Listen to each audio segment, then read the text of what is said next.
සුබ දවසක් සියලුම දෙනාට GIT පාඩම් මාලාවේ මෙහෙයුම් පද්ධති පාඩම තමයි අද කතා කරන්නේ. ඉතින් කලින් පාඩම් බැලුවේ නැත්නම් කලින් පාඩම් ටික බලන්න පුළුවන්. channel එක subscribe කරලා නැත්නම් subscribe කරන්න. මෙහෙයුම් පද්ධති. ඉතින් ගොඩාක් වෙලාවට ඔයාලා මේ රූප දන්නවා දැකලත් ඇති. Windows කියලා අහලා ඇති. Android කියන වචනේ එහෙම අහලා ඇති. එතකොට අපි බලමු මොනවද මේ මෙහෙයුම් පද්ධති සහ පද්ධති මෘදුකාංග වර්ග මොනවද කියන්නේ. පද්ධති මෘදුකාංග කියලා ගත්තොත් අපි පහත අංග වලින් මෙන්න මේ අංග වලින් සමන්විත වෙනවා මෙහෙයුම් පද්ධති. උපයෝගිතා මෘදුකාංග සහ උපාංග දාවත්නි. කලින් පාඩම් වලදී කතා කරා මෘදුකාංග වර්ගීකරණය මෘදුකාංග වර්ග දෙකයි. පද්ධති මෘදුකාංග සහ යෙදුම් මෘදුකාංග කියලා අපි වර්ගීකරණය කරා. ඉතින් කලින් පාඩම් බලන්න ඒ වයින් ඒ දැනුම ගන්න පුළුවන්. එතකොට අපි පද්ධති මෘදුකාංග ගත්තාම ප්‍රධාන මෘදුකාංග වර්ග තුනක් තියෙනවා. එකක් තමයි මෙහෙයුම් පද්ධති, උපයෝගිතා මෘදුකාංග සහ උපාංග දාවක. එතකොට මෙහෙයුම් පද්ධතියක් කියලා කියන්නේ පරිගණකයේ සම්පත් කළමනාකරණය කරන පරිශීලක හා පරිශීලක වැඩසටහන් වලට පරිගණකයේ සමග අන්තර්ක්‍රියා කිරීම සඳහා අතුරු මුහුණක් ලබා දෙන වැඩසටහන ක්‍රියාත්මක කරන මෘදුකාංගයක්. එතකොට පරිගණකය භාවිතයට අදාළ තාක්ෂණික තොරතුරු පරිශීලකයාගෙන් හංගලා තියාගන්න මෘදුකාංගයක්. කියන්නේ පරිගණකයේ අභ්‍යන්තර සියලු ක්‍රියාවලින් අපිට පෙන්වන්නේ නැහැ. අපිට අදාළ කාර්යයන් විතරයි ඒකින් පෙන්වන්නේ. එතකොට මෙහෙයුම් පද්ධතියකින් තොරව පරිගණකයක් ක්‍රියාත්මක කරන්න බෑ. එතකොට මේ කම්පියුටරේ කොටස් ටික ගලවලා තිබ්බත් එකයි හයි කරලා මෙහෙයුම් පද්ධතියක් නැතුව තිබ්බත් එකයි මුකුත් කරගන්න බෑ. ඒ සමහර උපයෝගිතා වැඩසටහන් මෙහෙයුම් පද්ධතියත් එක්ක ලබා දෙන. අපි ඒවා ඉස්සරහට බලමු. මෙහෙයුම් පද්ධතියක ප්‍රධාන කාර්යයන් දෙකයි. ඒ තමයි සම්පත් කළමනාකරණය සහ පරිශීලක අතුරු මුහුණක් ලබා දීම. සම්පත් කළමනාකරණය කියලා කියන්නේ පරිගණකය තුල තියෙන සම්පත්. පරිගණකයේ තියෙන මතකය අපි කියන RAM එක කියලා. සකසනය, මධ්‍ය සැකසුම් මේකකය, ඒකේ කාලය. ඊට පස්සේ ආචයනය කියලා කියන්නේ අපි දැන් දන්නවා දෘඩ තැටි. අන්න ඒ වගේ පරිගණකයේ අභ්‍යන්තර ආචයන උපාංග, බාහිර ආචයන උපාංග, සීළු දේවල් ආචයන උපාංග කියලා තමයි ගන්න. එතකොට ඒවා කළමනාකරණය. පරිගණකයට සම්බන්ධ කරන මුද්‍රණ යන්ත්‍රය, මොනිටරය, printer එක, මුද්‍රණ යන්ත්‍රය, මොනිටරය, ඊට පස්සේ ගියාම ස්කෑනර් වගේ පරිගණකයට සම්බන්ධ කරන සෑම සම්පතක්ම සෑම උපාංගයක්ම කළමනාකරණය කිරීම සිද්ධ කරනවා.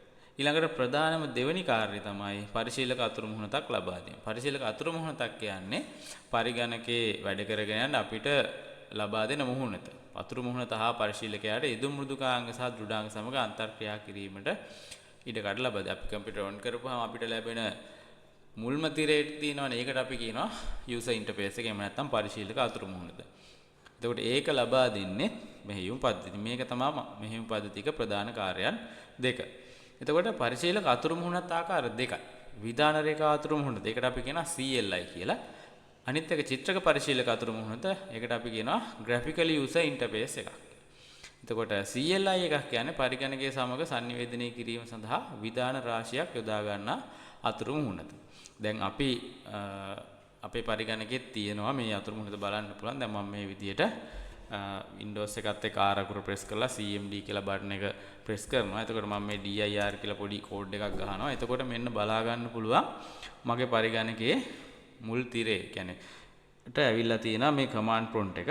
මේකෙන් බලා ගන්න පුළුවන් CLI අතුරු මුහුණත. මේ තමයි CLI command line interface. command මතක තියාගන්න. දැන් මට ඕන නම් මේකෙන් අයින් වෙන්න exit කියලා command එකක් ගහලා enter කරන්න. එතකොට අපි චිත්‍රක පරිශීලක අතුරු මුහුණක් කියන්නේ මෙන්න මේ අංග වලින් සමන්විත. icon තියෙනවා, කවුළු තියෙනවා. හරි ඊට පස්සේ mouse එකේ ඊතලයක් දකින්න තියෙනවා. අන්න ඒ වගේ අතුරු මුහුණත් වලට අපි කියනවා චිත්‍රක පරිශීලක අතුරු මුහුණත. දැන් වර්තමානයේ වෙනකොට කටහඬ හඳුනා ගැනීම වගේ ලක්ෂණත් මේ චිත්‍රක පරිශීලක අතුරු මුහුණත් වල ඇවිල්ලා තියෙනවා. voice command වලට වැඩ කරනවා. ඒතර මේ තියෙන්නේ උදාහරණයක්. චිත්‍රක පරිශීලක අතුරු මුහුණතක අතුරු මුහුණතක් සහ මේ තින්නේ CLI එකක් විධාන රේඛා අතුරු මුහුණතක්. එතකොට අපි අද පාවිච්චි කරන මේ Linux වගේ මෘදුකාංග මෙහෙයුම් පද්ධති මේ වගේ CLI ක්‍රමවේදයට තමයි බහුලව භාවිත වෙන්නේ. එතකොට අපි මෙහෙයුම් පද්ධති තවත් වර්ග කීපයකට බෙදන්න පුළුවන්. එකක් තමයි තනි මෙහෙයුම් පද්ධති. තනි පුද්ගල පරිගණකයක් මෙහෙයුම සඳහා යොදා ගන්නා මෙහෙයුම් පද්ධති තමයි තනි පුද්ගල තනි මෙහෙයුම් පද්ධති කියලා අපි හඳුන්වන්නේ. එතකොට දෘඩ තැටිය මත තමයි මේ මෙහෙයුම් පද්ධතිය ගබඩා කරලා තියෙන්නේ. සෑම මෙහෙයුම් පද්ධතියක්ම පරිගණක ජාලයකට සම්බන්ධ වෙලා තියෙන අවස්ථාවලදී මෙහෙයුම් පද්ධතිය මගින් ජාලය ඇති සම්පත් බෙදා ගැනීම සහ කළමනාකරණය කිරීම සිද්ධ වෙනවා. ඉතින් අපි භාවිත කරන පරිගණකයට තනි පුද්ගල පරිගණකයක්. එතකොට ඒකට අපි දාලා තියෙන්නේ මේ Windows 10 11 වගේ මෙහෙයුම් පද්ධති තනි මෙහෙයුම් පද්ධති කියලා තමයි හඳුන්වන්නේ. ඊළඟට ජාල මෙහෙයුම් පද්ධති. ජාල මෙහෙයුම් පද්ධති කියලා කියන්නේ පරිගණක ජාලයක්. මොනවා ජාලගතව තියෙන පරිගණකයක් මෙහෙයවන්න සහ පාලනය සඳහා යොදා ගන්නා මෙහෙයුම් පද්ධති. දැන් අපි ගත්තොත් පාසල් වල තියෙනවා සේවාදායක පරිගණකයක්. සමහර පාසල්වල එහෙම නැත්නම් සමහර ආයතන ගත්තොත් ඒ ආයතනවල වෙනම තියෙනවා සේවාදායකයක් සර්වර් එකක්. එතකොට අන්න ඒ සර්වර් එකට ඉන්ස්ටෝල් කරලා තින්නේ Linux වගේ එහෙම නැත්නම් Windows server වගේ ජාල මෙහෙයුම් පද්ධති. එතකොට පරිගණක ජාලයට සම්බන්ධ වෙලා තියෙන අනිත් පරිගණක වල සේවය සැපයීම තමයි මේ මෙහෙයුම් පද්ධතියේ කාර්යය. එතකොට මේක සේවාදායක පරිගණකේවත් සේව පරිගණකේ තමයි ගබඩා කරලා තියෙන්නේ. එතකොට මේ පරිගණකයේ මගින් ජාලයේ තියෙන සියලුම පරිගණක සම්බන්ධීකරණය කිරීමේ හැකියාවක් දෙනවා. ඊළඟට නිහිත මෙහෙයුම් පද්ධති අපි වට කියන embedded OS කියලා තත්කාලීන මෙහෙයුම් පද්ධති කියලා තවත් නමකින් අපි හඳුන්වනවා. උපකරණයකට කාවද්දලා තියෙන්නේ මෙහෙයුම් පද්ධතිය. දැන් හිතමු ස්මාර්ට් වොච් එකක් ඒක ඇතුලේ යම් මෙහෙයුම් පද්ධතියක් තියෙනවා. එතකොට ආන් ඒ උපකරණේට hard disk දාලා නැහැ. ඒක ඇතුලේ තියෙන යම් chip එකක ගබඩා කරලා තියෙන මෙහෙයුම් පද්ධතියක් තමයි ඒක. එතකොට ඒ වගේ මෙහෙයුම් පද්ධති වලට අපි කියනවා embedded OS එහෙම නැත්නම් නිහිත මෙහෙයුම් පද්ධති. ස්මාර්ට් වොච් ගන්න පුළුවන්. ඊට පස්සේ වොෂින් මැෂින් එක තියෙනවා නම් ඒකේ තියෙනවා කුඩා ඉලෙක්ට්‍රොනික උපකරණ වගේ ගොඩාක් ඒ වගේ තියෙන ඩ්‍රෝන් කැමරා ඒ වගේ වර්තමානයේ තියෙන ගොඩාක් උපකරණ වල මේ මෙහෙයුම් පද්ධතිය අන්තර්ගත කරලා තියෙනවා. ඊළඟට අපි බලමු ගොනු සහ ගොනු බහාලුම් කියන්නේ මොනවද කියලා. ගොනුවක් කියලා කියන්නේ අපි පරිගණකයට ඉන්ස්ටෝල් කරලා තියෙන යම් මෘදුකාංගයක් මගින් නිර්මාණය කරගන්නා චිත්‍රයක් වෙන්න පුළුවන්, සින්දුවක් වෙන්න පුළුවන්, එහෙම නැත්නම් පින්තූරයක්, ප්‍රසන්ටේෂන් එකක්, ලියුමක් අන්න ඒ වගේ දෙයක් අපි කියනවා ගොනුවක් කියලා. ඒතර ගොනු බහලුමක් කියන්නේ ඒ ගොනු තැම්පත් කිරීමට සඳහා නිර්මාණය කරගන්නා දෙයක්. ඒතර සාමාන්‍යයෙන් ගොනු බහලුමක් මෙන්න මේ වගේ කහ පාටට තමයි දැක ගන්න පුළුවන් ඉන්නේ පරිගණකේ. ගොඩක් වෙලාවට අපිට මේ වගේ අයිකන් වෙනස් කිරීමේ හැකියාව තියෙනවා. ඒක ඇතුලේ යම් දේවල් ටිකක් තියෙනවා පේනවා. දැන් මේ ගත්තාම මෙතන තියෙන්නේ Word document එකක්. මේ cover letter කියන්නේ Word document එක. මේ budget කියලා තියෙන්නේ මේකත් එක්ක image එකක්. එතකොට මෙන්න මේවා අපි කියනවා ගොනු කියලා. මේවා අපි කියනවා ගොනු බහලුම් කියලා. විවිධ වර්ගයේ ගොනු තියෙනවා. වීඩියෝ තියෙනවා, ශබ්ද තියෙනවා, ලේඛන, ඡායාරූප වගේ විවිධ වර්ග ඒවා තියෙනවා. ගොනුවක සාමාන්‍යයෙන් නමක් සහ දිගුවක් කියලා දෙකක් තියෙනවා. සමහර අවස්ථාවලදී ගොනුවේ දිගුව බලා ගන්න බෑ අපේ පරිගණකේ. ඒක හයිඩ් වෙලා තියෙනවා. අපිට ගොනුවේ නම විතරයි පේන්නේ. නම දෙන්නේ අපි. ඒතර ගොනු බහලුමක් කියන්නේ ගොනු සංවිධානය කරලා තැම්පත් කරන්න තබා ගන්න ස්ථානයක්. අපි කොහොමද ගොනු බහලුමක් හදාගන්නේ? දැන් ගොනු බහලුම් සම්බන්ධයෙන් මෙහෙයුම් තියෙනවා සෑදීම, නම් කිරීම, මැකීම, කොපි කිරීම, විතැන් කිරීම. ඒ ටික අපි බලමු කොහොමද කරන්නේ කියලා. සාමාන්‍යයෙන් ගොනු බහලුමක් නිර්මාණය කරගන්නේ අපි ඩෙස්ක්ටොප් එක උඩ හදනවා නම් රයිට් ක්ලික් කරනවා, new කියන එකට යනවා. ඊට පස්සේ මෙන්න මෙතන folder කියන එක ක්ලික් කරනවා. එතකොට මෙන්න මේ වගේ folder එකක් නිර්මාණය වෙනවා. දැන් මේ තියෙන නම new folder කියලා. එතකොට අපි නම වෙනස් කරන්නේ මේක right click කරා rename කියන බටන් එක දුන්නා. අපිට ඕන JIT කියලා මේ විදිහට නම වෙනස් කරගන්න පුළුවන්. හරි. නැවත වෙනස් කරන්න ඕන right click කරා rename කරා. එතකොට අපිට ඕන නම් මේක copy කරන්න අපි මොකද කරන්නේ? right click කරා copy කරා. තව තැනක තව එකක් ඕන නම් අපි right click කරා paste කරා. එතකොට මේකෙම කොපියක් මෙතෙන්ට එනවා. ඒතර අපිට මේක delete කරන්න ඕන නම් අපි right click කරා delete කියන බටන් එක දුන්නා. එතකොට recycle bin එකට මේක යනවා. එතකොට ඔන්න ඔය ආකාරයට තමයි අපිට ගොනු බහලුම් වලට අදාළ මෙහෙයුම් ටික කරන්න වෙන්නේ. ඉහත මෙහෙයුම් සිදු කරන ආකාරය මෙහෙයුම් පද්ධතිය අනුව වෙනස් වෙයි කියලා. ඔව්. අපි දැන් ගත්තොත් මේ දැන් Windows 11 මෙහෙයුම් පද්ධතිය. ඊට පස්සේ අපි මේක Linux එහෙම නැත්නම් Ubuntu වගේ මෙහෙයුම් පද්ධතියක එහෙම නැත්නම් Apple කියන මෙහෙයුම් පද්ධතිය කරන්න ගියොත් වෙනස් වෙනවා. එතකොට ඔන්න ගොනු සහ ගොනු බහලුම් කියන්නේ මොනවද කියලා හඳුනාගත්තා. ගොනු නම් සහ දිගු. ගොනුවක් ගත්තාම මම කියවා ගොනුවේ කොටස් දෙකක් තියෙනවා. එකක් තමයි ගොනුවේ නම, අනිත් එක ගොනුවේ දිගුව. අපි මේ image කියන එක තමයි ගොනුවේ නම, file name එක. දැන් විභාගේ දීර්ඝාන ප්‍රශ්නයක් වගේ ආවොත් ගොනුවේ නම සහ දිගුව මොකක්ද කියන එක හඳුනා ගන්න පුළුවන් මෙතනින්. ඊට පස්සේ file extension එක එහෙම නැත්නම් ගොනුවේ දිගුව තමයි JPG කියන දිගුව. එතන මේක ඇවිල්ලා පින්තූර ගොනුවක්.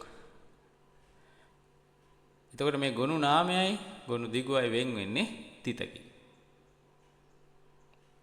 ගොනු දිගුව මගින් මේ ගොනුව නිර්මාණය කරන්න යොදාගත්ත මෘදුකාංගය. එහෙම නැත්නම් මේක විවෘත විය යුත්තේ මොන මෘදුකාංගයෙන්ද කියලා තීරණය වෙනවා මගින්. ගොනු දිගුව මගින්. දැන් අපි තුන් PDF එකක් Word එකක් නම් ඕපන් වෙන්නේ Word document එක. PowerPoint එකක් නම් ඕපන් වෙන්නේ PowerPoint කියන මෘදුකාංගය. අන්න ඒ වගේ පරිගණකයේ මේ දිගුව මත තමයි තීරණය වෙන්නේ මොන මෘදුකාංගයද මේක විවෘත වෙන්න ඕනේ කියන එක. ඊළඟට අපි සැකසුම් මඩුල්ල setting panel ගොඩාක් වෙලාවට අපි කියන්නේ control panel කියලා. පරිගණකයේ settings ටික වෙනස් කරන්න අවශ්‍ය නම් අපි යන්න ඕනේ control panel එකට. එහෙම නැත්නම් sys setting panel එකට. එතකොට Mac මෙහෙයුම් පද්ධතිය නම් system preference කියලා තමයි ඒක හඳුන්වලා දීලා තියෙනවා කියන්නේ.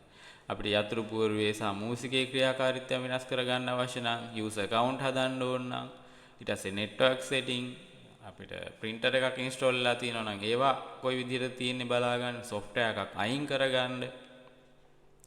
ඒ වගේ හැම දෙයකටම අපිට control panel එක තමයි අවශ්‍ය වෙන්නේ. අපේ දිනේ සහ වේලාව වෙනස් කරගන්න අපි බලමු කොහොමද control panel එකට යන්නේ කියන එක.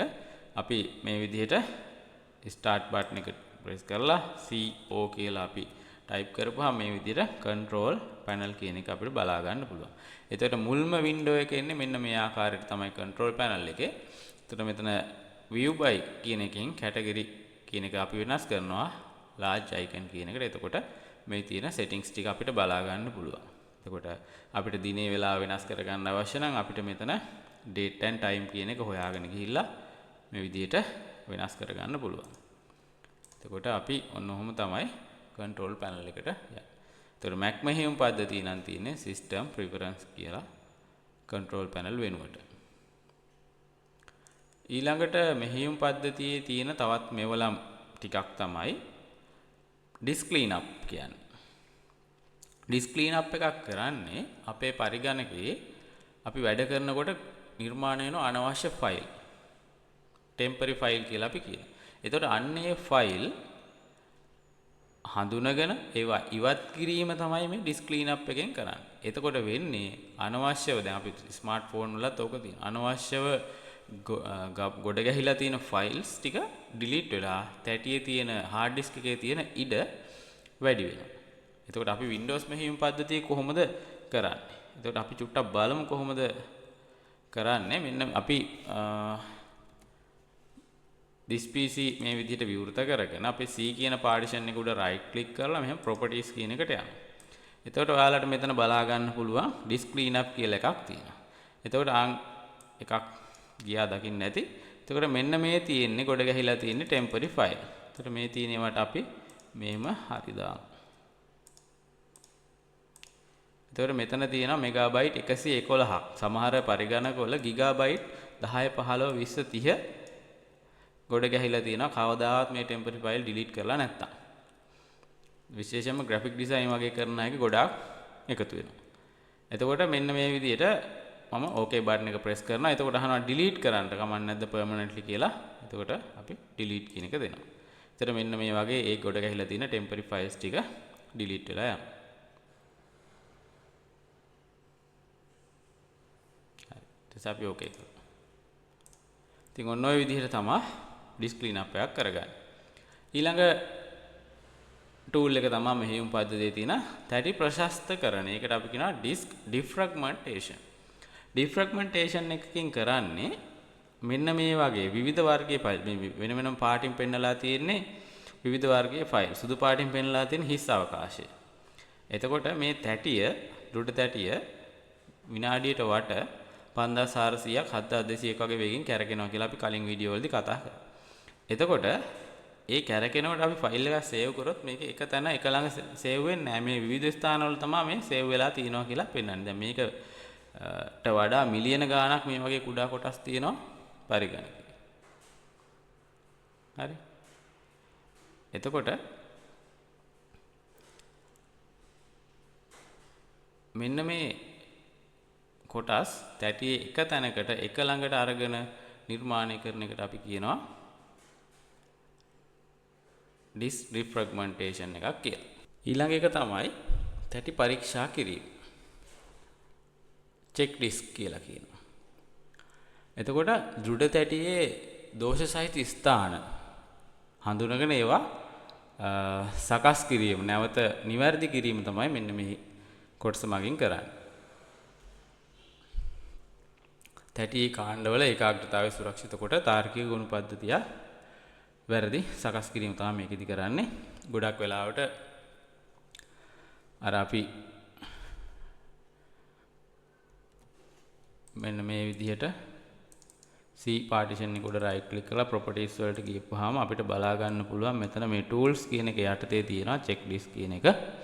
එතකොට කලින් අපි කතා කරපු defragmentation එකට යන්න පුළුවන් මෙන්න මෙතනින් ගිහිල්ලා මේ optimize කියන කොටස හරහා මෙතනින් optimize දීලා analyze කරපුවාම හරියනවා. ඉතින් දැන් මම මේ වෙලාවේ කරන්න යන්නේ නැහැ. ඉතින් ඔන්න ඔය විදිහට තමයි තැටි පරීක්ෂා කිරීම සහ අපි කලින් කතා කරපු defragmentation එක කරන්නේ. දැන් මේකේ විශේෂත්වයක් තියෙනවා. දැන් මේ මෙහෙම තියෙන අවස්ථාවේදී ලොකු ෆයිල් අපිට තැම්පත් කරන්න ඉඩ දෙන්නේ නැහැ. ඊළඟට තවත් තියෙන මෙවලමක් තමයි අනුලක්ෂණ සිතියම. character map එක. ඉතින් අපිට keyboard එකේ නැති සංකේත අපිට සමහර සංකේත තියෙනවා. මෙන්න මේ වගේ සංකේත අපිට අවශ්‍ය වෙනවා ලේඛන සටහනේ ටයිප් කරනකොට. ඉතින් මේ වගේ සංකේත අපිට අරගන්න පුළුවන් character map කියන එක පාවිච්චි කරලා Windows මෙහෙයුම් පද්ධතිය. අක්ෂර වලට අදාළ අනුලක්ෂණ. ඉතින් මෙහෙයුම් පද්ධති පාඩම තමයි අපි කතා කරේ. channel එක subscribe කරලා නැත්නම් subscribe කරන්න. අනික් පාඩම් ටික මුල් පාඩම් ටික වීඩියෝ දාලා තියෙනවා. ඒ ටික බලන්න.